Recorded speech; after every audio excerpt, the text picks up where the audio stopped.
Olá a todos, sejam muito bem-vindos ao canal do Instituto do Movimento da Tradição Teonomista Reformada Brasileira.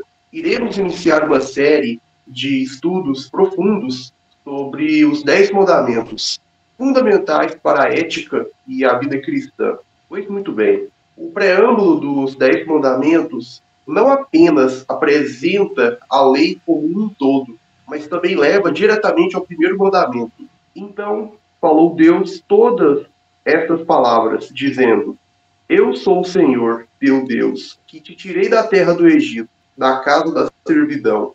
Não terás outros deuses diante de mim. Nessa afirmação, Deus identifica a si mesmo, primeiramente, como o Senhor, o autoexistente. Em segundo lugar, ele recorda a Israel que ele é seu libertador e que seu vínculo com ele, meu Deus, é, portanto, um vínculo de graça. Deus escolheu Israel. Terceiro, a lei é dada ao povo da graça. Todos os homens já estão julgados, decaídos e perdidos. Aí a penalidade que o tremor do monte e o fato da morte por abordagem profana destacaram. Êxodo 19, 16 ao 25. A lei é concedida ao povo salvo pela graça como seu meio de graça, para estabelecer o privilégio e a bênção da aliança. Em quarto lugar, segue-se então que a primeira resposta à graça, bem como o primeiro princípio da lei, é este: não terás outros deuses além de mim. Ao examinar este mandamento, é preciso considerar suas implicações conforme mencionadas por Moisés. Vamos agora para Deuteronômio 6, 1 a 4, onde é dito o seguinte: Estes, pois, são os mandamentos, os estatutos e os juízos que mandou o Senhor, vosso Deus, para que vos ensinar, para que os fizesseis na terra a que passais a possuir, para que temas ao Senhor, teu Deus, e guardes todos os seus estatutos e mandamentos, que eu te ordeno, tu e teu filho, e o filho de teu filho, todos os dias da tua vida, e que teus dias sejam prolongados. Ouve, pois, Israel, e atenta que os guardes, para que bem te suceda, e muito te multipliques. Como te disse o Senhor, Deus de teus pais, na terra que manda leite e mel.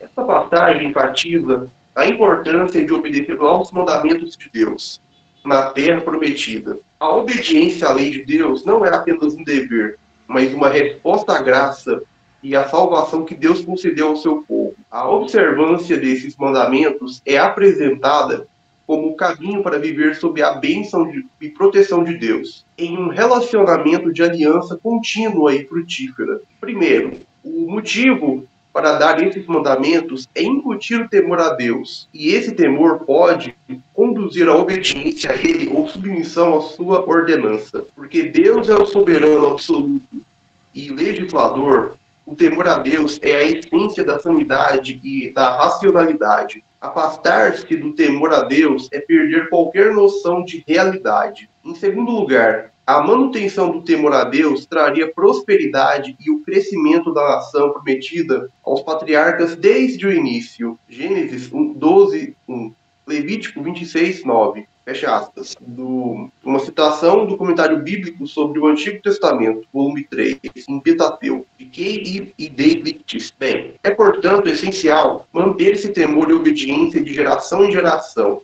Em Deuteronômio 6, 4 a 9, encontramos uma declaração central e fundamental do primeiro princípio da lei. Ouve, ó Israel, o Senhor, nosso Deus, é o único Senhor. Amarás, pois, o Senhor teu Deus de todo o teu coração, e de toda a tua alma, e de todo o teu poder. E essas palavras que hoje te ordeno estarão no teu coração, e as intimarás a teus filhos, e delas falarás assentado em tua casa, e andando pelo caminho, e deitando-te, e levantando-te. Também as atarás por sinal na tua mão, e te serão por testeiras entre os teus olhos, e as escreverás nos umbrais de tua casa e nas tuas portas. Os dois primeiros versículos, Deuteronômio 6, 4 a 5, constituem o Shema Israel, citado como a oração matinal e vespertina de Israel, e considerado pelos rabinos como contendo os princípios do decálogo. Shema Israel significa,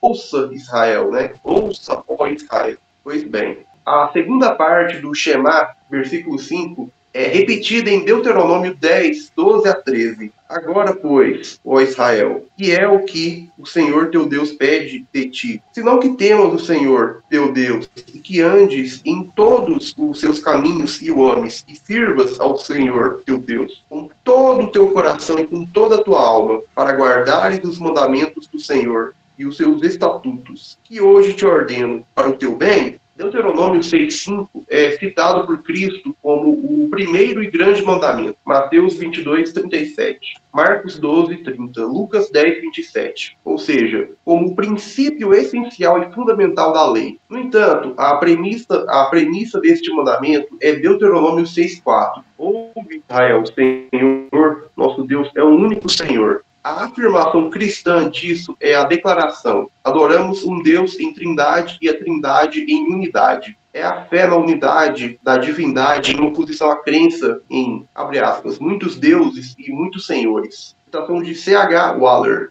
no comentário de Deuteronômio. Bem, as implicações deste fato para a lei são completas. Significa um Deus, uma lei. A premissa do politeísmo é que vivemos num multiverso, não num universo que existe uma variedade de ordens legais e, portanto, diversos senhores, e que o homem não pode, portanto, estar sob uma única lei, exceto por meio do imperialismo. O positivismo jurídico moderno nega a existência de qualquer absoluto. É hostil por seu relativismo ao conceito de um universo e de uma lei universal. Em vez disso, existem sociedades humanas, cada uma com sua própria ordem de direito positivo. E cada ordem de direito carece de qualquer validade absoluta ou universal. A lei dos estados budistas é vista como válida para as nações budistas.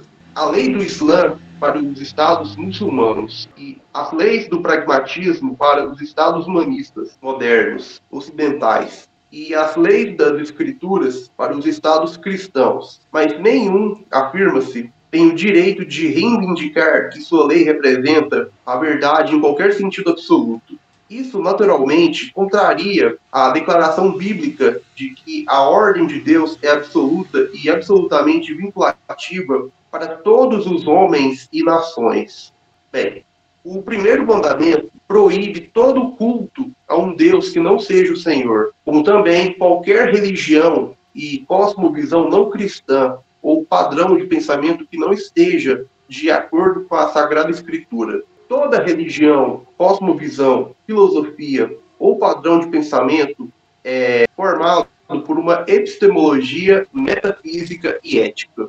E uma cosmovisão, filosofia ou padrão de pensamento possui uma epistemologia metafísica ou ética que não esteja de acordo com a Sagrada Escritura ou Palavra de Deus, ela está proibida pela lei de Deus, visto que toda cosmovisão, filosofia ou padrão de pensamento que não esteja de acordo com a Sagrada Escritura implica politeísmo, e o politeísmo implica idolatria. Segundo o que exige a lei de Deus é a pena capital, conforme vemos em Deuteronômio 13, 6 a 15. Bem, afirmar uma cosmovisão não cristã, filosofia que não esteja de acordo com a palavra de Deus, implica afirmar que há um outro Deus além do Senhor, não é? Se eu afirmo ou creio em um padrão de pensamento ou filosofia que não esteja de acordo com a epistemologia bíblica, então eu estou afirmando que um outro Deus, que não é o Deus da Escritura, define a verdade ou a realidade, algo acerca da realidade. E isso é idolatria. Bem, porque há um único Deus, há um único padrão válido. Portanto, qualquer padrão diferente, por implicação, necessariamente está excluído ou é falso. Visto que somente Deus possui soberania e autoridade para definir o que é verdade e o que não é, o que é real e o que não é, e o que é certo e o que é errado, então necessariamente somente a epistemologia metafísica e ética da Sagrada Escritura e cosmovisão cristã é que é a correta, é a única válida. Todos os demais padrões sobre ética estão errados e a disseminação deles está proibida. Se qualquer outro padrão de pensamento ou filosofia estivesse correta, isso implicaria que outro Deus, além do Deus revelado na Sagrada Escritura, existe. Isso implicaria que há outro Deus, mas uma vez que há somente o único Deus, que é o Jeová, é o Elohim, não é? É o Deus Todo-Poderoso, então significa que somente a sua palavra é válida. A palavra de Deus é o único padrão válido. E, por implicação, né, por consequente, somente a sua lei é válida. A lei de Deus é o único padrão válido. Se há algo ou alguém além de Deus que define o que é verdadeiro ou falso, real ou não real, certo ou errado, então há outro Deus além do Senhor. O que contradiz a Escritura, afirmar, pregar ou defender um padrão que não seja da Escritura Sagrada é ou equivale a pregar outro Deus e concordar com ele e segui-lo. E isso viola o primeiro mandamento. E a lei de Deus estabelece pena capital para isso. Pois isso é politeísmo e idolatria. Bem, o Estado ou governo civil, na aplicação do primeiro mandamento no âmbito judicial, deve proibir, condenar publicamente e suprimir toda visão de mundo não cristã ou qualquer filosofia e crença cujo padrão de pensamento que não seja conforme todos os aderentes ou proponentes de filosofias não cristãs ou crenças antibíblicas.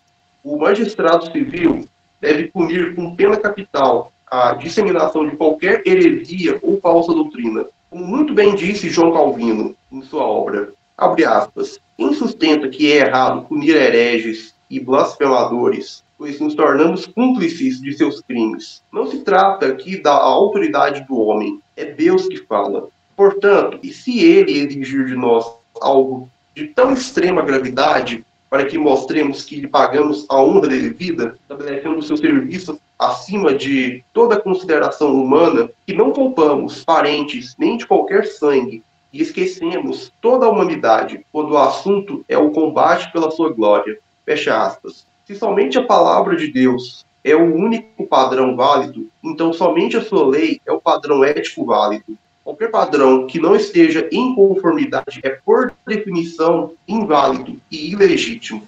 A negação de uma lei absoluta implica que a única lei universal possível é uma lei imperialista, imposta pela força e sem outra validade além da coerção. Qualquer ordem mundial baseada em tal premissa é necessariamente imperialista. Ao negar a lei absoluta, não pode convocar os homens a retornarem à verdadeira ordem da qual caíram. Uma lei relativista e pragmática carece de fundamentos para a atividade missionária. A verdade que proclama não é mais válida do que a verdade defendida pelo povo que busca unir a si. Se afirma abre aspas, estamos melhores com um, fecha aspas. Não pode justificar essa afirmação além de dizer, abre aspas, acho que é assim, fecha aspas. Ao que o resistente pode responder, abre aspas, afirmo que estamos melhores com muitos, fecha aspas. Sob a lei pragmática, sustenta-se que todo homem é seu próprio sistema de lei, pois não há ordem de lei absoluta abrangente. Mas isso significa anarquia. Assim, enquanto pragmatismo ou relativismo ou existencialismo, positivismo ou qualquer outra forma dessa fé sustenta implícita ou explicitamente a imunidade absoluta do indivíduo. Na verdade, seu único argumento é a coerção do indivíduo, porque não possui outra ponte entre homem e homem. Pode falar de amor, mas não há fundamento que torne o amor mais válido do que o ódio. Bem, então, logicamente, não havia nenhum crime no assassinato. Em bases nominalísticas e relativistas, o que poderia haver de errado com o assassinato? Se não há lei absoluta, então todo homem é sua própria lei. Como declarou o escritor de Juízes, naqueles dias não havia rei em Israel, ou seja, o povo havia rejeitado a Deus como rei. Cada um fazia o que parecia reto aos seus olhos. Juízes 21, 25, 17, 6. Veja também 18, 1, 19, 1. A lei proíbe a autolei do homem. Não fareis cada um conforme todas as coisas que hoje fazemos aqui. Cada um, tudo o que parece reto aos seus olhos. Deuteronômio 12, 8. E isso se aplica tanto ao primeiro princípio do Shema Israel, é, portanto, um Deus, uma lei. É a declaração de uma ordem moral absoluta a qual o homem deve conformar-se. Se Israel não pode admitir outro Deus e outra ordem jurídica, não pode reconhecer qualquer outra religião ou ordem jurídica como válida, quer para si mesmo, quer para qualquer outra pessoa. Porque Deus é um, a verdade é uma. Ou seja, afirmar que há outra verdade ou afirmar outra cosmovisão ou visão de mundo é implicitamente afirmar outro Deus. Bem, outras pessoas perecerão em seu caminho, para que não se convertam. Salmo 2:12. A coerção básica está reservada a Deus, porque Deus é único e a verdade é singular. A lei também possui uma coerência interna. A unidade da divindade se reflete na unidade e coerência da lei. Em vez de ser composta por camadas de diferentes origens e utilidades, a lei de Deus é essencialmente uma palavra, um todo coeso. As ordens políticas modernas são estados imperiais politeístas, mas as igrejas não são muito melhores. Sustentar, como faziam as igrejas católica romana, ortodoxa grega, luterana e até algumas do meio calvinista, infelizmente, e outras de maneira geral, que a lei era válida para Israel, mas que os cristãos e a igreja estão sob a graça e sem lei, ou sob alguma lei mais elevada e recente, é um tipo de politeísmo implícito. A heresia joaquimita penetrou profundamente na igreja. Segundo essa heresia, a primeira era da humanidade foi a era do Pai, a era da justiça e da lei. A segunda era foi a era do Filho, do cristianismo, da igreja e da graça. A terceira era seria a era do Espírito, quando os homens se tornam deuses e sua própria lei. O dispensacionalismo também é evolucionário ou politeísta, ou ambos. Deus muda ou altera seus métodos para com a humanidade, de forma que a lei é aplicável em uma época e não em outra. Uma era vê a salvação pelas obras, outra pela graça, e assim por diante. No entanto, as Escrituras nos oferecem uma declaração contrária. Eu sou o Senhor, não mudo. Malaquias 3:6. Tentar opor a lei à graça é politeísta, ou no mínimo maniqueísta. Pressupõe dois caminhos e poderes últimos incumpridos. Mas a palavra de Deus é única e a lei de Deus é uma só, porque Deus é um só. A palavra de Deus é tanto uma palavra de lei quanto uma palavra de graça. A diferença reside nos homens, em virtude da eleição divina, não em Deus. A palavra abençoa e condena conforme nossa resposta a ela. Orar por graça é também orar por julgamento. E é afirmar a verdade e a validade da lei e a justiça da lei. Toda a doutrina da expiação de Cristo defende a unidade da lei, do julgamento e da graça. Toda maneira de antinomianismo possui peculiaridades do politeísmo. A respeito dos antinomianos, Feuerbach declarou, abre aspas, alguns magnificam a graça a fim de tranquilizarem suas consciências a respeito das reivindicações da santidade e reivindicam para si mesmos a liberdade de pecar para que a graça possa abundar. Ou, o que é ainda pior, negam que qualquer coisa que façam possa ter o caráter de pecado, porque eles são, pela graça, liberados das exigências da lei e, portanto, não podem pecar. Estes são os antinomianos, do tipo mais grosseiro, que não têm textos específicos apenas da Bíblia, mas todo o seu teor e espírito contra eles. Outros, porém, e estes os únicos representantes da ideia que nos tempos atuais podem ser considerados como tendo uma existência notável, são os defensores da santidade segundo o exemplo e ensino de Cristo. Eles estão prontos para dizer, abre aspas, a conformidade com a vontade divina, e isso como obediência aos mandamentos. É tanto a alegria quanto o dever da mente renovada. Alguns têm medo da palavra obediência, como se ela enfraquecesse o amor e a ideia de uma nova criação.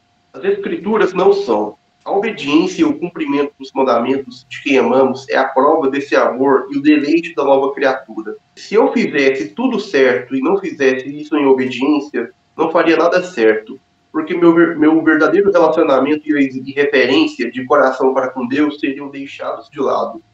Isto é amor, e guardemos seus mandamentos.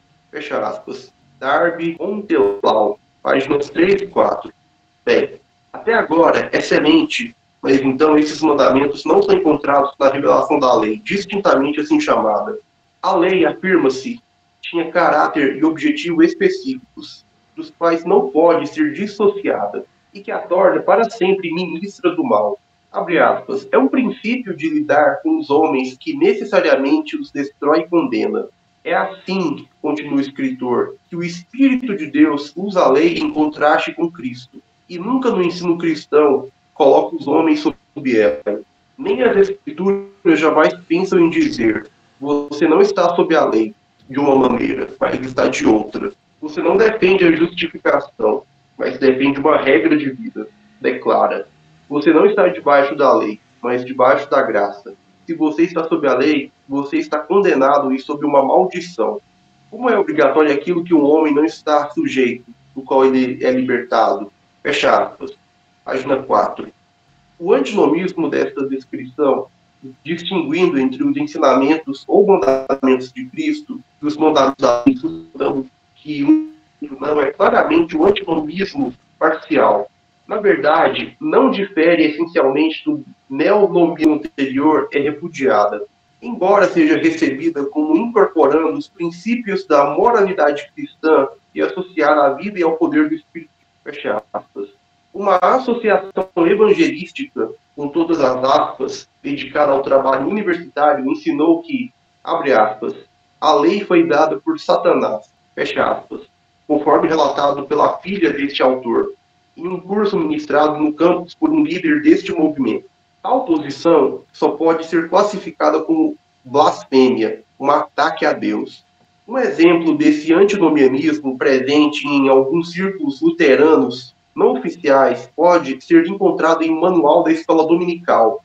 O Antigo Testamento é tratado, assim como o Novo, como um livro a ser explorado ou pesquisado em busca de verdades, de modo que os estudos de vários livros são precedidos por declarações resumidas intituladas, abre aspas, verdades que você encontrará no livro de Abacuque, fecha aspas, ou abre aspas, verdades que você encontrará no livro de Mateus, fecha aspas, e assim por diante.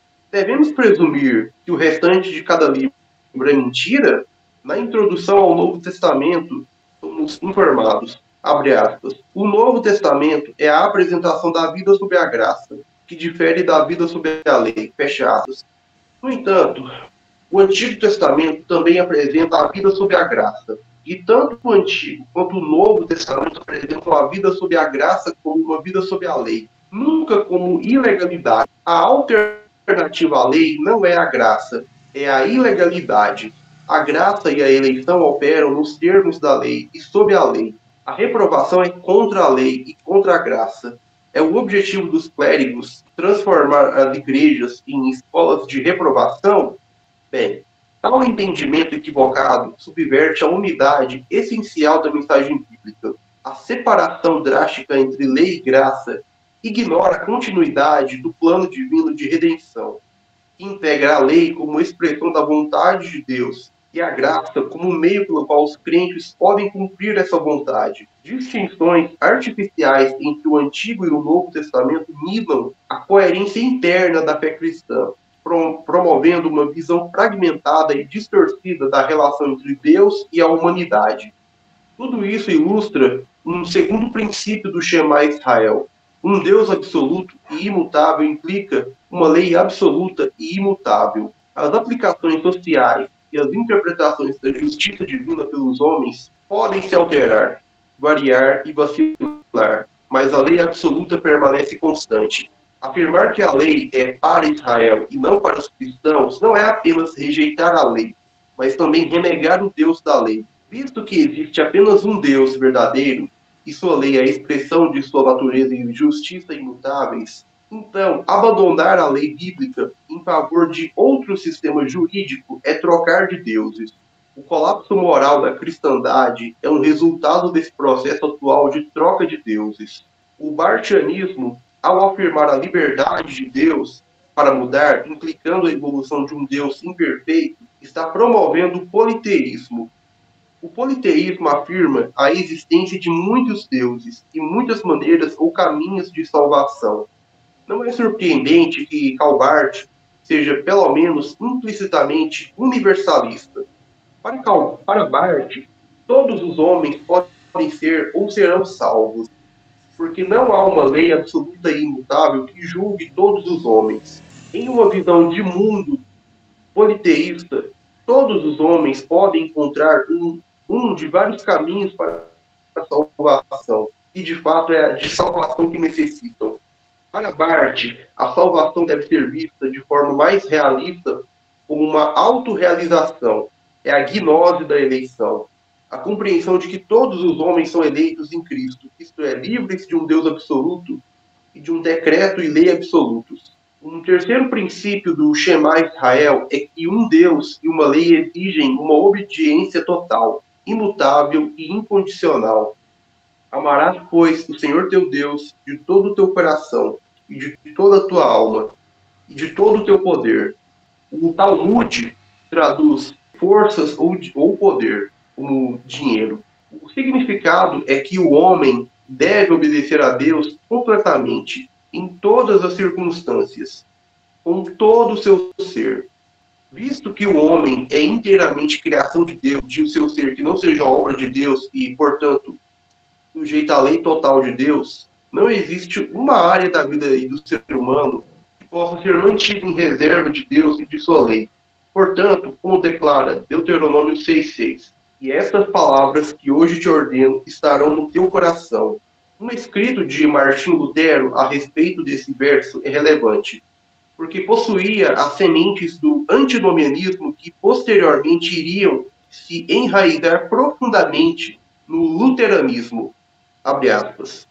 Ele, Moisés, quer que você saiba que o primeiro mandamento é a medida e o padrão de todos os outros, aos quais devem ceder e obedecer. Portanto, se for por causa da fé e da caridade, você pode matar, violando o sexto mandamento, assim como Abraão matou os reis. Gênesis 14:15. E o rei Acabe pecou porque não matou o rei da Síria. 1 Reis 20:34. Semelhante é o caso de roubo, emboscada e trapaça contra os inimigos de Deus. Você pode levar despojos, bens, esposas, filhos, filhas, filhos e servos de inimigos. Portanto, você deve odiar pai e mãe para amar o Senhor. Lucas 14:26. Em suma, onde alguma coisa for contra a fé e o amor, aí você não saberá que qualquer outra coisa é ordenada por Deus ou pelo homem. Porém, onde for por fé e amor, você saberá que tudo é ordenado em todos os casos e em todos os lugares, pois a afirmação permanece.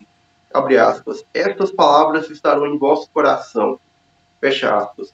Lá eles governarão. Além disso, a menos que também estejam no coração, certamente ninguém compreenderá ou seguirá esta, abre aspas, epiei keia, fecha aspas, ou jamais empregará leis com sucesso, segurança ou legalidade. Portanto, Paulo diz também em 1 Timóteo 1,9 que, abre aspas, a lei não foi estabelecida para os justos, fecha aspas, porque o cumprimento da lei é o amor proveniente de um bom coração e de uma fé não fingida, 1 Timóteo 1,5, que usa a lei legalmente quando não tem leis e tem todas as leis. Nenhuma lei, porque ninguém vincula a menos que sirva à fé e ao amor. Todos, porque todos se ligam quando servem à fé e ao amor. Portanto, este é o significado que Moisés quis dizer. Corretamente e verdadeiramente não ter outros deuses, haja de modo que você acredite e ame um Deus, negue a si mesmo, receba tudo pela graça e faça tudo com gratidão. Fecha aspas. Obras de Lutero, volume 9. Bem, é preciso que seja dito. As confusões desta declaração só poderiam gerar mais confusão. Portanto, desordem. Um quarto princípio que é derivado do Shema Israel é expresso em Deuteronômio 6, 7-9 e 20-25. A instrução na lei é fundamental e indissociável tanto da obediência à lei quanto da adoração. A lei requer educação nos termos da própria lei. Qualquer forma de ensino que não seja baseada na lei, que não seja baseada na Bíblia, constitui um ato de apostasia para um crente, pois implica em seguir outro Deus e aprender com ele. Não pode haver verdadeira adoração sem verdadeira educação, pois a lei é normativa e absoluta, e ninguém pode se aproximar de Deus desprezando as diretrizes divinas. De Deuteronômio 6:8, Israel derivou a prática do uso do tefilin, os fragmentos da lei amarrados na cabeça ou no braço durante a oração. De 6:8 a 9 foi dito, abre aspas, assim como essas palavras são figurativas e denotam uma observância inabalável dos mandamentos divinos, o mesmo ocorre com o mandamento que se segue, viz, escrever as palavras nos umbrais da casa e também nos portões. Deve ser entendido espiritualmente, e o cumprimento literal de alguém só ter um costume louvável ou agradável a Deus quando utilizado como meio de manter os mandamentos de Deus constantemente diante dos olhos. O próprio preceito, no entanto, pressupõe a existência deste costume, que não só é encontrado atualmente nos países maometanos do Oriente, mas também era um costume comum no Antigo Egito. Fecha aspas. E o Deliste, comentário de Pentateuco, página 324. O que é necessário, certamente, é que a mente e a ação, a família e o lar, a visão do homem e o trabalho do homem sejam todos vistos na perspectiva da palavra lei de Deus. Mas isto não é tudo. O cumprimento literal da ordem 8 a 9 é claramente necessário, como números 15, 37 a 41. Veja Deuteronômio 11, 18 a 20, deixa claro. O fio azul necessário não pode ser espiritualizado. Deus exige que ele seja adorado de acordo com sua própria palavra. Calvino, aqui sobre números 15 e 38, foi direto ao ponto. Abre aspas.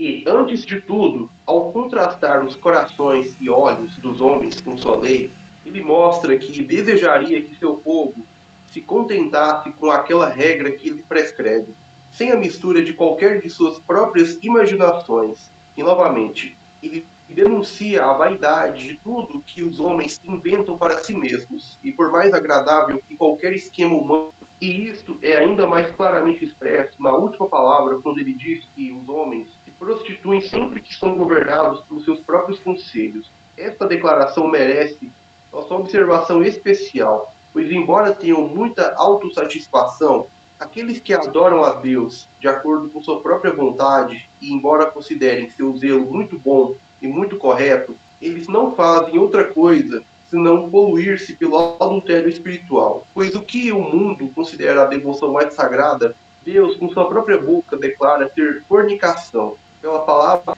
olhos, ele inquestionavelmente segue o poder de discernimento do homem. Fecha aspas. Comentários de João Calvino sobre os 4 últimos livros de Moisés na forma de uma harmonia. Bem, é preciso que seja dito. É lamentável que Calvino estrague isso, chamando-o de necessidade desses rudimentos grosseiros. Nosso Senhor cumpriu esta lei, e uma mulher tocou uma franja ou bainha de suas vestes para ser curada. Mateus 9:20. Jesus criticou os fariseus por ampliarem suas franjas. Mateus 23:5. Para se gabarem de sua lealdade ostensivamente maior à lei. O mandamento é repetido em Deuteronômio 22:12, para deixar claro sua importância. Os homens se vestem de maneiras diversas e estranhas para se adaptarem ao mundo e aos seus estilos. O que há de tão difícil ou grosseiro em qualquer conformidade com a lei de Deus? Ou em qualquer modo que Deus especifique? Não há nada de difícil ou estranho nesta lei, nem nada de absurdo ou impossível. Não é observado pelos cristãos, porque, como a circuncisão, o sábado hebraico e outros aspectos da forma mosaica da aliança, substituídos por novos sinais da aliança renovada por Cristo. A lei da aliança permanece. Os ritos e sinais da aliança foram alterados, mas as formas dos sinais da aliança não são menos honrosas, profundas e belas na forma mosaica do que na forma cristã. A mudança não representa um avanço evolutivo ou uma relação superior ou inferior. A aliança foi cumprida em Jesus Cristo, mas Deus não tratou Moisés, Davi, Isaías, Ezequias ou qualquer um de seu povo da aliança no Antigo Testamento como inferiores aos seus olhos, ou mais infantis em capacidade, portanto, necessitados de rudimentos grosseiros. Em todas as épocas, a aliança é totalmente santa e sábia. Em todas as épocas, o povo da aliança permanece em termos de graça, não por causa de uma capacidade ou maturidade pessoal mais elevada. Adorar a Deus numa língua desconhecida, 1 Coríntios 14, também fere esse mandamento. assim como adorar sem proclamar fielmente a Escritura, ou é sem a educação do povo do pacto em termos da palavra lei do pacto. Outro princípio que também é anunciado nesse mesmo texto, em Deuteronômio 6, 20 a 25, é que nessa educação ordenada precisa haver a ênfase de que a resposta à graça é a observância da lei. As crianças devem ser ensinadas de que a lei quer dizer que Israel foi redimido por Deus da escravidão e, para que ele pudesse nos preservar vivos, nos ordenou que cumpríssemos todos esses estatutos e temêssemos o Senhor, nosso Deus, para o nosso perpétuo bem, para nos guardar em vida. 6:24. Bom, não existe justificativa ou base para deixar isso de lado, nem no Velho, nem no Novo Testamento. Aonde as comunidades religiosas do Velho ou do Novo Testamento instituíram um significado falso para a lei, tal significado falso é atacado pelos profetas e apóstolos. Dado que Deus é um e imutável, sua graça e sua lei são uma e imutáveis em sua finalidade e direção. Nesse texto, a Escritura deixa bastante clara a prioridade da graça eletiva de Deus na vocação e na redenção do seu povo eleito. O relacionamento de Israel era um relacionamento de graça, e a lei foi dada ou revelada para fornecer ao povo de Deus a resposta necessária e requerir a graça e a manifestação da graça, a aplicação ou obediência da lei. Em Deuteronômio 6, 10 a 15, outro ponto central acerca das implicações do Shema Israel é mostrado. Havendo-te, pois, o Senhor teu Deus introduzido na terra que jurou a teus pais, Abraão, Isaque e Jacó, te daria, onde há grandes e boas cidades que tu não edificaste, e casas cheias de todo bem, que tu não encheste, e poços cavados, que tu não cavaste, e vinhas e olivais, que tu não plantaste. E quando comeres e te fartares, guarda-te, e que não te esqueças do Senhor, que te tirou da terra do Egito, da casa da servidão.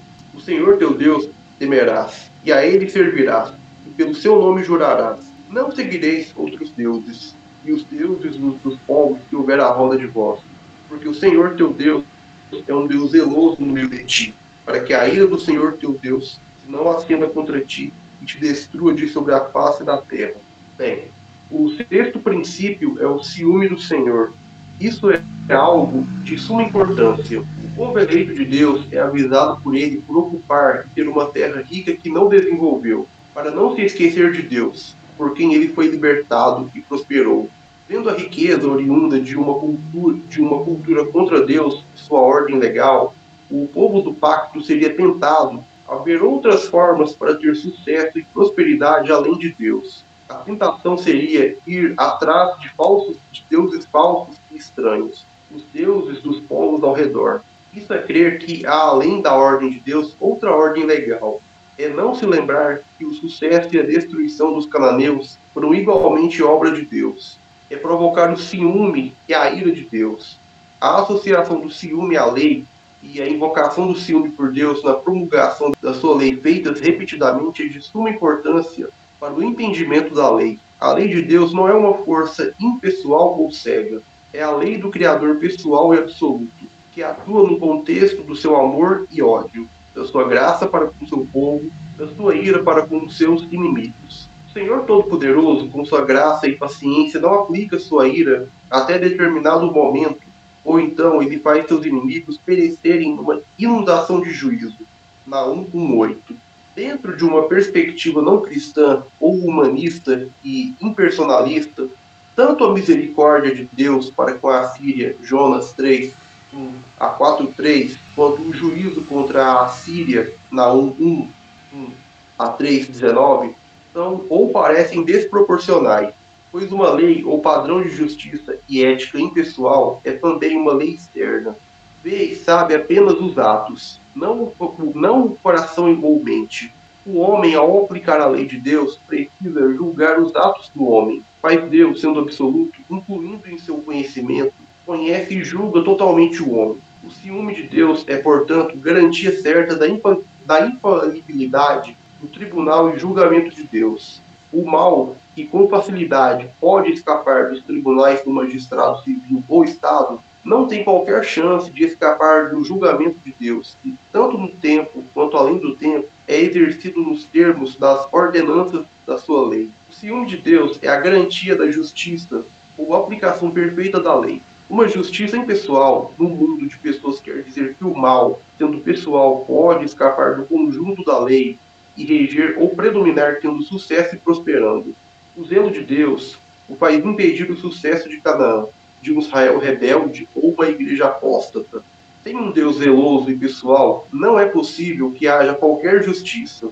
Um sétimo princípio que segue do Shema Israel é afirmado no texto de Deuteronômio 6, 16 a 19. Não tentareis o Senhor, vosso Deus, como tentastes em Massá. Diligentemente guardareis os mandamentos do Senhor, vosso Deus, como também os seus testemunhos e seus estatutos, que te tem mandado. E farás o que é reto e bom aos olhos do Senhor, para que bem te suceda, e entres e possuas a boa terra sobre a qual o Senhor jurou aos teus pais, para que lance fora a todos os teus inimigos diante de ti, como o Senhor tem dito. Isso é o que o diabo tentar a Cristo fazer, testar a Deus, pôr Deus à prova. A nação de Israel tentou o Senhor em Massá, levantando a questão: está o Senhor no meio de nós ou não? Êxodo 17:7. Em um texto no comentário de Keil e Belistes X sobre o Pentateuco, nas páginas 325 a 26, é declarado, abre aspas, a adoração de Jeová não apenas exclui toda a idolatria, o Senhor como um Deus zeloso não suportará, ver Êxodo 25, mas punirá com a destruição da terra, a face da terra, como em Êxodo 32:12, mas também exclui tentar o Senhor por uma murmuração incrédula contra Deus. Se ele não remover qualquer tipo de angústia imediatamente, pois o povo já havia pecado em Massá, ou seja, em Êxodo 17, 1 a 7. Bem, já encaminhando para a conclusão. Assim, esse sétimo princípio proíbe o teste incrédulo de Deus. A lei de Deus é o teste do homem. Com isso, o homem não pode presumir ser Deus e por Deus e sua palavra em julgamento.